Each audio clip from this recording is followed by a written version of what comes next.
Justice retired शाइक उस्मानी साहब ने हमें ज्वाइन किया है, माहिर कानून है, उनसे इस हवाले से राय जान लेते हैं। बहुत शुक्रिया शाइक उस्मानी साहब आपके वक्त का। सर, ये कितना सिग्निफिकेंट है ईवान बाला की करारदाद इलेक्शन मुलतवी कराने के हवाले से, चूंकि सुप्रीम कोर्ट का फैसला तो मौजूद है और सुप्रीम कोर्ट बारहा ये कह चुकी है कि 8 फरवरी को हर सूरत इलेक्शन करवाए जाएं। जी जी बिल्कुल, चूंकि सुप्रीम कोर्ट ने ऑलरेडी कह दिया है और फैसला कर दिया है कि इलेक्शंस 8 फरवरी को होंगे,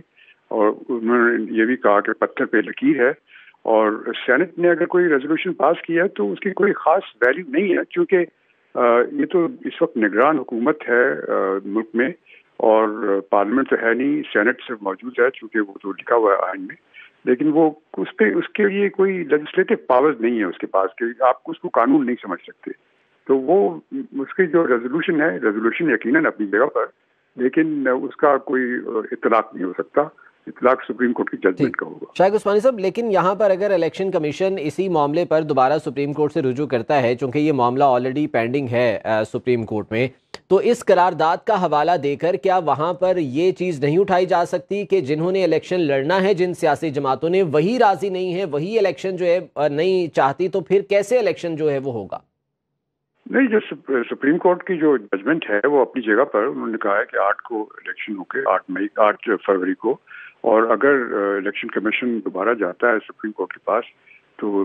सुप्रीम कोर्ट यकीनन, जहाँ तक मैं समझ सकता हूँ, वो यही कहेंगे कि हमने ऑलरेडी फैसला कर दिया है, इस पे कोई रिव्यू करने की गुंजाइश नहीं है हमारे पास। अगर कोई खास वजूहत हो, जंग हो गई, लड़ाई हो गया, झगड़ा हो गया, कुछ ऐसी चीज़ होगी तो और बात है, लेकिन ऐसे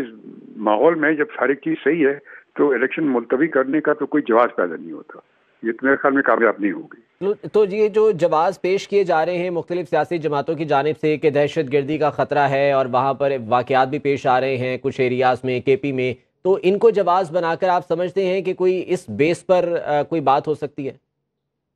यकीनन अगर वो चाहते हैं तो बातें तो करेंगे, लेकिन जहाँ तक मैं समझता हूँ सुप्रीम कोर्ट का फैसला आ गया, जब तक कोई कॉन्क्रीट चीज़ ना हो, कॉन्क्रीट तो कोई चीज़ नहीं है। टेररिज्म तो हर रोज़ होती रहती है हमारे मुल्क के अंदर, और 4-5 लोग तो मरते रहते हैं टेररिज्म की वजह से, तो वो तो कोई जवाब नहीं पैदा होता। ये मेरे ख्याल में ये बिल्कुल सुप्रीम कोर्ट इसको समझेगी कि इसमें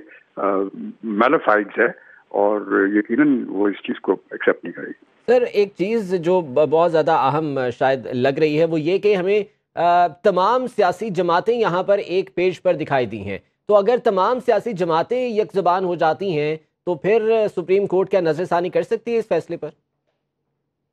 सुप्रीम कोर्ट नहीं करेगी, क्योंकि जब तक कि सुप्रीम कोर्ट के पास कोई जवाब न पैदा हो, किसी के मर्जी की बात तो नहीं ना। इलेक्शन तो बहुत पहले हो जाने चाहिए थे, इलेक्शन में वैसे ही डिले हो गया, तो अब जो इलेक्शन की एक डेट मुकर्रर कर दी सुप्रीम कोर्ट ने, अब उसको वापस करना, जब तक कि कोई खातिर खा वजूहत न पैदा हो, जंग हो जाए, कोई ऐसी बात हो जाए, तब तक सुप्रीम कोर्ट तो मेरे ख्याल में एक्सेप्ट नहीं करेगी।